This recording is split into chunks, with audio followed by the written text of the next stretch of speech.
Sir પણ જીવનમાં ઘણી બધી એવી ક્ષણો આવતી હશે, પ્રોત્સાહક ક્ષણો પણ હશે ને નિરાશાજનક પણ ઘટનાઓ ઘટતી હશે.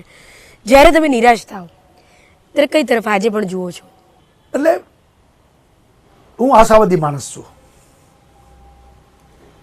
એટલે સ્વાભાવિક છે કે ઘણી વખત નિરાશા ધ્યાનમાં જ નથી આવતી, અને આશાવાદી હોવાને કારણે પ્રોએક્ટિવનેસ વધતી હોય છે.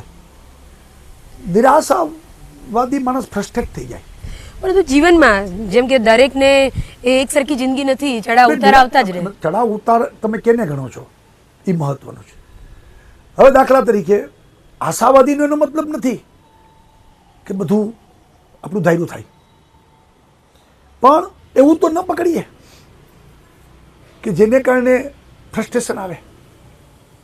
હું પાર્ટીમાં કેટલા વર્ષથી કામ કરતો હતો, દાખલા તરીકે વાત કરું છું, મેં કેટલા મારા જુનિયર ધારાસભ્ય બન્યા, પણ કોઈ દી એવી નિરાશામાં ન આવી કાઢું હું કેમ ધારાસભ્ય નહીં, હું કેમ મિનિસ્ટર નહીં.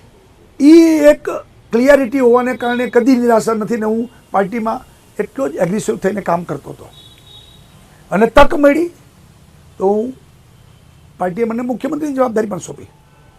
તો એ એક નિરાશા ન હોવી જોઈએ, ઓવર એક્સપેક્ટેશન પણ ન હોવું જોઈએ.